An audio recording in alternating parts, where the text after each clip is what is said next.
Hah? Kau kemana? Bab 111. Pintu tiba-tiba terbuka dan Jingmen memasuki makam. Mo Xian keluar dari sana dan matanya langsung tertuju pada Huang Yuheng. Lao Xian, apakah kamu terkejut? Huang Jianghong tertawa. Yuheng baru saja kembali kemarin. Saya membawanya ke sini untuk membersihkan dirinya hari ini. Mo Xian menatap Huang Yuheng dengan mata cerah. Ekspresi Huang Yuheng tenang. Dia berdiri di depan Mo Xian, dan senyum tipis muncul di bibir Huang Yuheng. Mata Mo Xian segera beralih dan melirik ke arah Ye Yan. Tuan Mo, ini tunanganku. Ye Yan. Mo Xian berjalan ke satu sisi, duduk dan menuangkan secangkir teh. Dua anggota keluarga Huang telah kembali, mereka bahkan lebih kuat. Huang Yuheng tersenyum. Pendeta Tao itu bercanda. Pendeta Tao adalah ramalan Kimen yang sebenarnya. Saya tidak bisa memberitahu Anda tentang para dewa. Tapi saya bisa menebak sedikit tentang identitas mereka. Mo Xian berkata, keduanya bersih dan tidak ada yang perlu dibersihkan. Huang Jianghong terkejut, dan kemudian senyuman muncul di wajahnya. Meskipun dia tidak tahu kekayaan apa yang diperoleh cucunya yang paling dibanggakan, dari apa yang dia lihat tentang dirinya kemarin dan apa yang dikatakan Mo Xian hari ini, Huang Jianghong sudah percaya bahwa cucunya benar-benar lebih baik daripada 5 tahun yang lalu. Itu adalah 100 kali lebih kuat. Huang Jianghong membawa Huang Yuheng ke sini hari ini untuk pamer. Beberapa orang sedang minum teh dan mengobrol di toko Xingluo. Tidak lama kemudian, Huang Jianghong bangun, mengucapkan selamat tinggal dan pergi. Mobil itu baru saja menempuh jarak tertentu, dan di dalam mobil, Huang Yuheng tiba-tiba berkata, "Kakek, kamu kembali dulu. Aku dan Ye Yan sudah berjalan-jalan. Sudah 5 tahun kami tidak kembali. Kami hampir tidak kembali mengenali tempat-tempat ini lagi." Huang Jianghong terkekeh dan kemudian memberi isyarat kepada pengemudinya, Xiao Liu, untuk menepi dan berhenti. Saat kamu lelah bermain, biarkan Xiao Liu mengantarmu pulang. Huang Yuheng dan Huang Yuheng turun dari mobil, saling memandang, berbalik dan langsung menuju toko Xingluo. Melangkah ke pintu toko Xingluo, Xiao Wuyu keluar dari tumpukan buku. "Kenapa kamu ada di sini lagi?" Entah kenapa, Wuyu selalu merasakan perasaan tidak nyaman di hatinya saat melihat mereka berdua.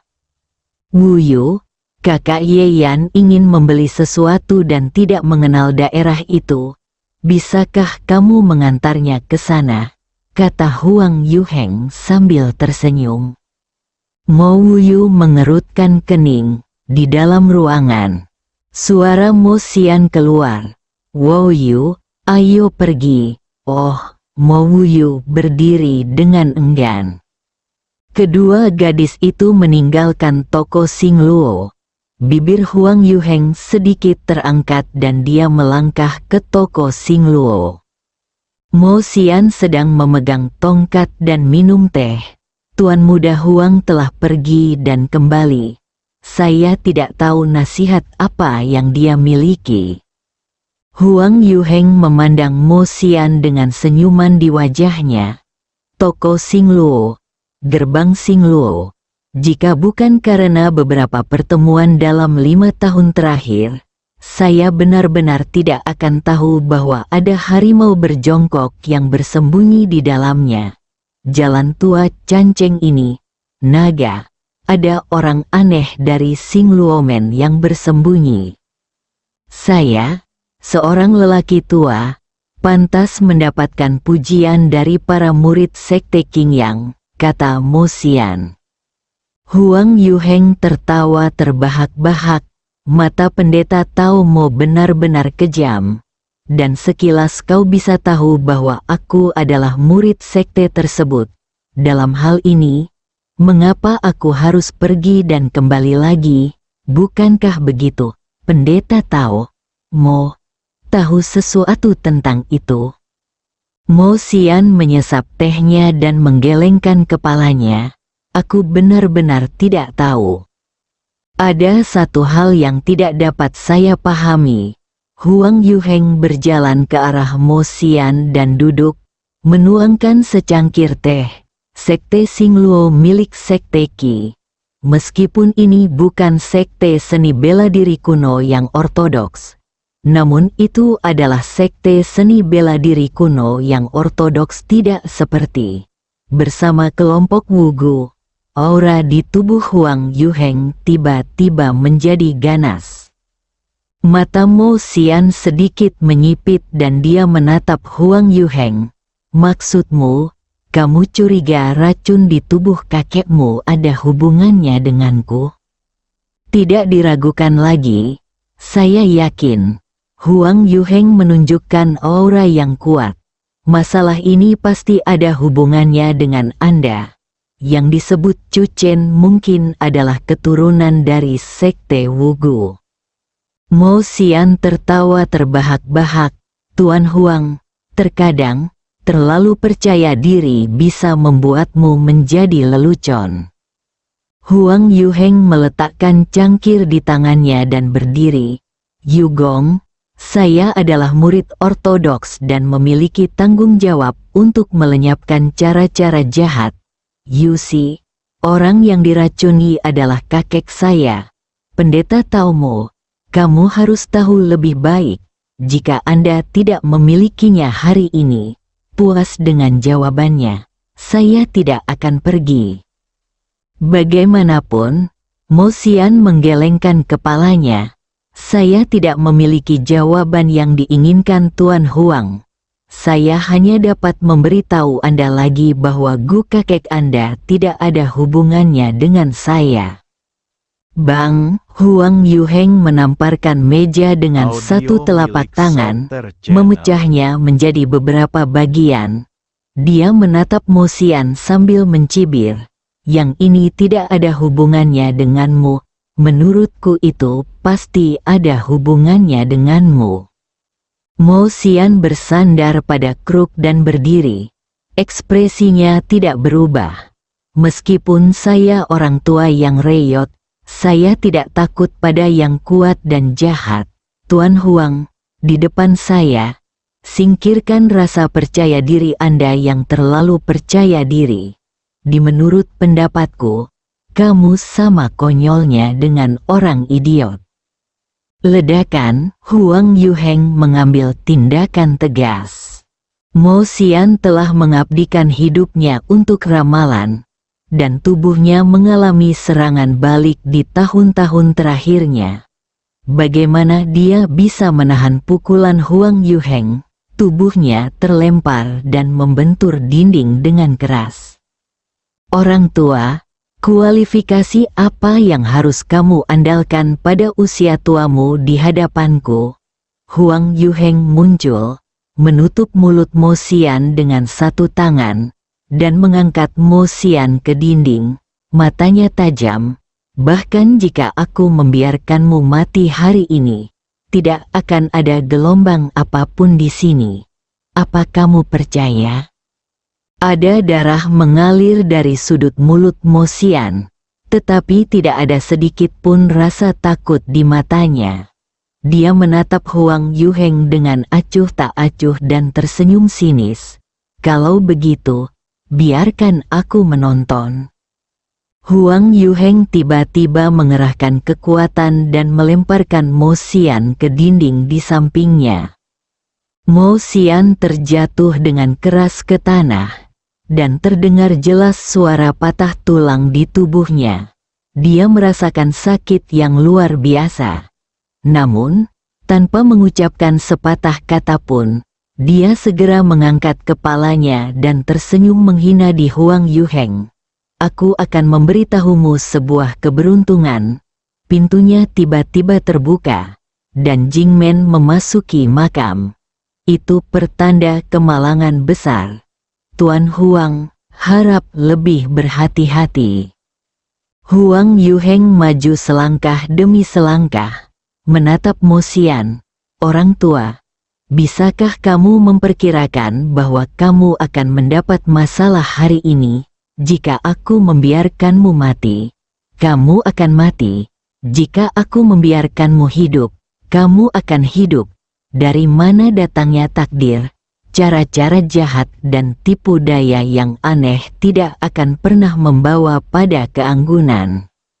Mo Xian tersenyum, dengan darah mengalir dari sudut mulutnya. Apakah kamu memiliki keputusan akhir, anak bodoh? Sudut mulut Huang Yuheng terangkat dengan dingin. Aku akan mengampuni hidupmu dan memintamu untuk memberitahu Chu Chen. Jika kamu tahu yang sebenarnya, pergilah ke rumah Huang untuk mengaku bersalah dan jelaskan dengan jelas apa yang terjadi dengan racun itu. Jika tidak, nasibnya tidak akan lebih baik dari milikmu. Huang Yuheng berjalan ke pintu, berhenti sejenak, dan berkata dengan tenang, jika kamu tidak ingin orang lain mengetahuinya, kamu harus melakukannya sendiri. Pak Tua, jika kamu tidak memikirkan dirimu sendiri, kamu juga harus berpikir tentang masa depan saudari Wu Yu. Ketika Wu Yu disebutkan, wajah Mo Xian tiba-tiba berubah. Apa yang kamu lakukan pada Wu Yu? Mo Xian ingin berjuang untuk berdiri. Tetapi ada rasa sakit yang menyengat di sekujur tubuhnya. Semburan energi dan darah menghantam jantungnya, dan dia pingsan. Bab 112. Saya ingin keluarga Huang, dan ayam serta anjing gelisah. Huang Yuheng keluar dari kamar, membersihkan debu dari pakaiannya, lalu berjalan ke kamar mandi. Setelah mencuci tangannya, dia perlahan mengeluarkan ponselnya dan memanggil Yeyan. Yaner, ayo pulang. Di ujung jalan lama, ada sebuah pusat perbelanjaan kecil. Yeyan menjawab telepon dan mengetahui bahwa panggilan Huang Yuheng telah selesai. Lalu dia tersenyum pada Mo Wuyu dan berkata, terima kasih untuk teh susunya, Xiao Wuyu. Aku harus pergi dulu. Mo Wuyu terkejut, masih memegang secangkir teh susu di tangannya. Apakah kamu tidak menunggu Huang Yuheng? Dia sudah keluar. Ye Yanran tersenyum dan dengan lembut menyentuh wajah Mo Wuyu. Wuyu kecil, kamu manis sekali. Ye Yan berbalik dan pergi. Mo Wuyu mengerutkan kening. Dia selalu merasa sedikit aneh. Ye Yan memintanya keluar hanya untuk membeli secangkir teh susu. Mo Wuyu tidak memikirkannya dengan hati-hati, menggelengkan kepalanya pada dirinya sendiri, dan kemudian berjalan kembali menuju toko Xing Luo. Kakek, aku kembali. Mo Wuyu masuk dan langsung menuju tumpukan buku. Pekerjaan rumah terbanyak yang dia lakukan setiap hari adalah membaca. Mo Wuyu baru saja duduk dan terdiam sesaat ketika dia tidak bisa mendengar jawaban kakeknya. Lalu dia memanggil lagi, kakek. Setelah beberapa saat, masih belum ada tanggapan. Mo Wuyu tiba-tiba merasa bingung dan buru-buru melemparkan buku itu dan masuk ke kamar kakek. Saat dia membuka pintu, wajah Mo Wuyu menjadi pucat, dan kepalanya tiba-tiba terasa seperti berputar. Berpegangan pada kusen pintu, Mo Wuyu tidak membiarkan dirinya pingsan. Dia menggigit lidahnya dan bangun. dia mengabaikan sengatan itu dan bergegas ke depan. Suaranya sedih dan menyakitkan, dan sangat tajam. "Kakek, kakek, bangun naik. Apa yang terjadi?" Noda darah di tanah semakin menstimulasi jiwa Mo Wuyu. Mo Wuyu benar-benar panik, pikiranku semakin kosong. Dia tanpa sadar mengeluarkan ponselnya, yang berisi nomor yang ditinggalkan Chu Chen hari itu. Panggilan tersambung, Mo Wuyu tiba-tiba menangis. "Chu Chen, datang dan selamatkan kakek." Keluarga Song, aula kecil villa. Chu Chen masih makan anggur dengan santai ketika dia tiba-tiba duduk dan berkata dengan suara yang dalam, "Xiao Wuyu, jangan menangis dulu. Ceritakan padaku apa yang terjadi." "Aku juga tidak tahu." Mo Wuyu berteriak, "Kakek dipukuli dan sekarang tidak sadarkan diri." Wajah Chu Chen tiba-tiba berubah. "Xiao Wuyu, harap perhatikan keselamatanmu. Aku akan segera ke sana. Juga, tolong hubungi nomor darurat." Chu Chen menutup telepon. Song Yan juga berdiri ketika Chu Chen menjawab telepon. "Ada apa?" Sesuatu terjadi pada pria tua dari toko Xing Luo. Chu Chen tampak serius, dan cahaya dingin menembus kedalaman matanya. Dia berjanji pada adik ketujuhnya untuk menjaga Xing Luo Men untuknya. Tapi dia tidak pernah menyangka hal seperti itu akan terjadi. Song Yan mengemudi dan berlari menuju toko Xing Luo. Pintu masuk toko Xing Luo. Ambulans telah tiba, dan para medis di dalam mobil turun dengan tandu. Mo Wuyu menangis. Chu Chen juga kebetulan tiba saat ini. Saya keluar dari mobil dan berjalan cepat, tepat pada saat melihat Mo Xian digendong. "Tolong beri jalan," suara perawat terdengar mendesak. Chu Chen melangkah maju untuk mengamati situasi Mo Xian. Wajahnya menjadi lebih suram. Dia bisa merasakan sisa kekuatan mendominasi dari tubuh Mo Xian. "Wuyu." Song Yan berjalan mendekat dan memegang tangan Mo Wuyu. Mo Wuyu jatuh ke tubuh Song Yan dan menangis dengan keras, seolah-olah dia sedang melihat kerabat. Pintu ambulans tertutup. "Kakek akan baik-baik saja." Chu Chen menghibur Mo Wuyu dan berkata dengan suara yang dalam, "Wuyu, ceritakan padaku apa yang terjadi." Song Yan menyetir dan mengikuti ambulans. Di dalam mobil, suara Mo Wuyu tercekat oleh isak tangisnya. "Aku juga tidak tahu. Pagi ini, kakek Huang datang dan membawa cucunya Huang Yuheng bersamanya. Setelah kakek Huang kembali, Huang Yuheng dan tunangannya Ye Yan bolak-balik." Mo Wuyu berkata, "Ye Yan dan aku pergi keluar, dan ketika kami kembali, kakek seperti ini." Chu Chen mengerutkan kening. "Huang Yuheng, dia belum pernah mendengar nama ini. Kudengar dia baru saja kembali dari luar negeri. Terlihat kakek Huang sangat menghargainya." "Wuyu, ketika kamu kembali, Huang Yuheng juga tidak ada di sini," Song Yan berkata sambil mengemudi. "Aku pernah mendengar nama Huang Yuheng sebelumnya. Tampaknya dia adalah generasi muda paling jenius di keluarga Huang. Hanya saja, menghilang selama beberapa tahun, ternyata berada di luar negeri." Mo Wuyu menggelengkan kepalanya. Apakah Sekte Xing Luo memiliki dendam dengan kekuatan apapun akhir-akhir ini? Tanya Chu Chen. "Kakek dan aku hampir tidak pernah meninggalkan rumah dan tidak melakukan kontak dengan siapapun sama sekali." Suara Mo Wuyu tercekat oleh isak tangis, dan matanya bengkak karena menangis. "Cu Chen, apa yang harus aku lakukan sekarang?" "Jangan khawatir, kakek akan baik-baik saja," Cu Chen berkata.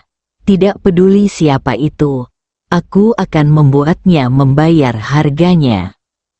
Rumah sakit, ruang gawat darurat, penantian yang lama. Telapak tangan Mo Wuyu dipenuhi keringat, dan wajahnya pucat tanpa bekas darah. Seolah menunggu penghakiman, Song Yan berdiri di samping Cu Chen, tampak ragu-ragu.